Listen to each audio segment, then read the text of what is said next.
Welcome back to Finnegan's Farm. Welcome back to our Christmas edition of Workshop Wednesday. Just before we start off, an important home run here. It's a charity event there in aid of Williams syndrome. It's for Owen there, a tractor run on the 2nd of January next year there, starting meeting there in Grimme in County Louth. So €30 there for a tractor, lorry, card, vintage. There is two routes to suit all a quick run and a slow run. So don't forget there to get a tractor into it, lads. Great bit of crack, bit of meeting up there, and a great cause as well. So that's the first thing. Second thing I want to talk about is the workshop today. We have our Ivor Williams trailer in. So we headed up to Ivor Williams in Naas. So we disassembled all the parts belonging to the Ivor Williams trailer. We found out that we needed quite a few bits, put a list together.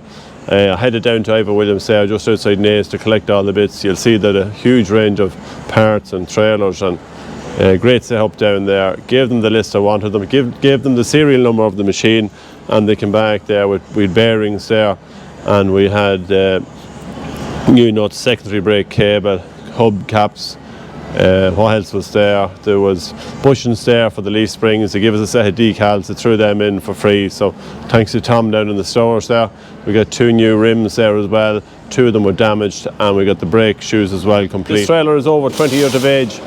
Obviously there's going to be a few little issues with it. It's been off the road for a few months now, so we have it back in the workshop.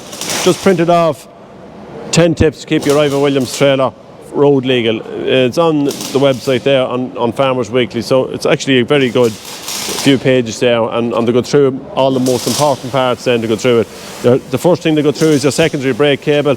You see on this one here has been pulled off. Your secondary brake cable should just not slip across the ball hitch. It should actually go through an eye on the hitch of the Jeep. So if it does go, well, it'll pull and it'll brake and it'll stop the trailer. The bolts then here, these bolts should be pinched tight always. That's another one. The gas ram then is something to go through then. So your gas ram is probably one of the most important things to go through it here. So this has been replaced at some stage. The gas ram should move in and out very smoothly. If your gas ram is working properly, your brakes will be working properly. If it's not, your brakes won't. So if this is shunting in and out, you can feel it on the back of the Jeep, you have a big issue here. There is 2 pints lubrication, pints grease nipples. A couple of times a year, they should get a bit of grease, so this moves in and out slowly. What else do we have? The handbrake then. So the handbrake cable is on it here. The correct position, it should be a 45-degree angle. So that's another very important thing, is the handbrake. The hitch assembly then, we look at this, the hitch assembly here. If we have wear maybe in the hitch itself, sometimes it can be just as handy to buy the whole complete unit. It will have the stand on it, so, and probably the jack as well, so it's probably just as handy to buy the whole lot. So your balance bar, as you can see, there's a rod here that runs from your hitch point, and the rod runs the whole way down onto your balance bar there. The balance bar is where your cables for your brakes are connected. So there'll be 4 holes there, as you can see, 1, 2, 3, 4, and them 4 will go out to each brake. So when we looked at the balance bar, it was pulled to one side, which means the brakes weren't pulling correctly. There was some brakes on it, but probably just not enough. So when we took off the brake shoes there, we could actually see they were well worn. The cables themselves were worn. They were rubbing on the chassis, and that has broke through, so the wire was going to get in here, so they're actually nearly gone, as you can see. So we just cut them off. There was no point saving any of them, and we have our new brake cables. There's 2 long and 2 short ones for the front and for the back axle. So that's the brake shoes. You can see the new brake shoe is on here.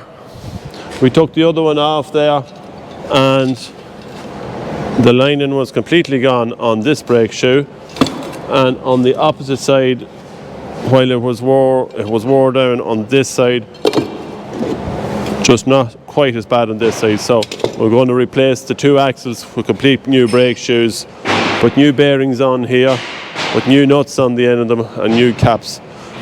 You can see the purpose there, the way it works there. So this effectively what happens when your Jeep stops and your hitch goes out.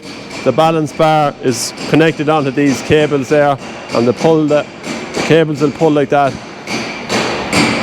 which spreads out your brake shoes, and your brake shoes then go against your drum, causing friction, and then it'll slow down the wheels. So that's the purpose of the brake cables and the brake shoes. They're all going to be replaced. You can see here from the rim was kind of all bent. We've 2 of those there. We're kind of all bent from the tyres being put on and off at some stage. So the 2 new rims to go onto it, and they go on the front axle. And that's the trailer then more or less complete. We also, Marco welded these there where the ramps slide in and out. They were cracked and he welded them back on. But apart from that then we have what's left here. We have the junction boxes for the electrical junction boxes that we would put. There's 2 of them, on one on the front and one on the back. The caps then will go across the new nuts. We've a couple of new wheel studs as well. We've the new decals for the front of it, the back of it. Still very important to put them on. Even your standard, your wiring diagram for your 7-pin plug there. What else is here? A few bolts there.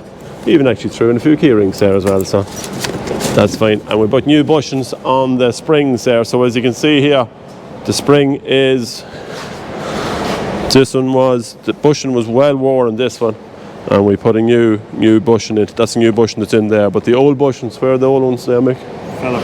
Fell apart, yeah. So the old polypenco one. So this one has been completely rebushed, both sides there. So that should be a good help with that, because they were very sloppy. And the bolts, where do we see the bolts, Mick? Actually, to see, look at the wear on that there. You can actually see the side of it's completely worn away. So it wouldn't have taken long before that bolt would break.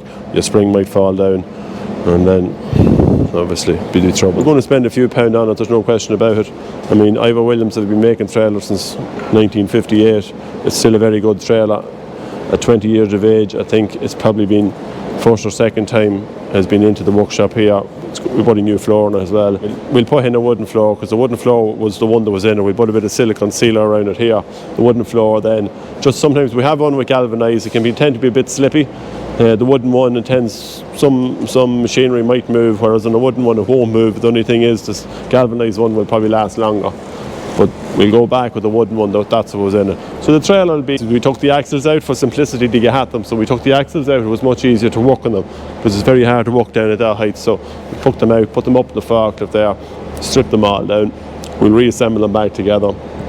Go through, check the lights, check all the wiring on it. So we have a new toolbox there we're going to put onto it as well. We're going to put on the side of the trailer there, just for holding the ratchets and straps. So that will go in like that. Just for holds two ratchets and 2 straps. That's all we want enough for. Put that on the side of it, so then we're not running with ratchets. So now we're going to bring the Grimme planter up to Grimme for the few modifications. Carl is going to escort it down the road to put up on the low loader, and we're going to bring it up straight up to Grimme for the modifications. So we're just going to head off here now with the Grimme planter. Going to bring it back up to Grimme there. It needs to be serviced, and a few things need to be checked on it before it comes back for that planting time in the spring.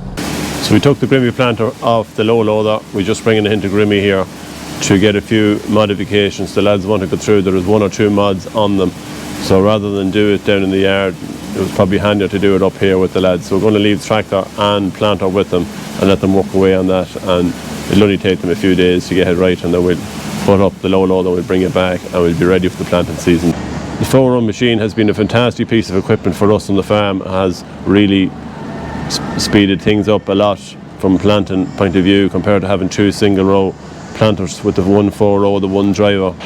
We're able to get through a lot of acres during the day, so it's been a great machine from that point of view.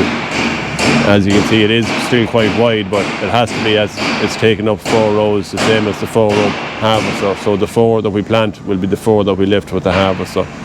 So we'll bring it in here and get the few mods done on it, and then we'll be ready for the springtime. So that's it from this week's Workshop Wednesday Christmas edition. Just from all the lads in the workshop here, we have Alex, Eamon, Marco, Mick. Sean Keogh is not around, he's away working with his father. And we've Santa Claus here. Now just stay there for a second. Just stay there for a second now. We'll reveal Santa Claus in a minute. Just stay tuned over the Christmas. There'll be a few videos coming up. Don't forget to like, subscribe, hit the comments button. And also from the 2 dogs here. Santi, get up. Santa Claus, who's this? What's going on? Give me that spot man, will you? Jeez. Will we reveal the Santa Claus? Oh no, kill him, Russell. Alright. So from everyone in Finnegan's Farm, Happy Christmas!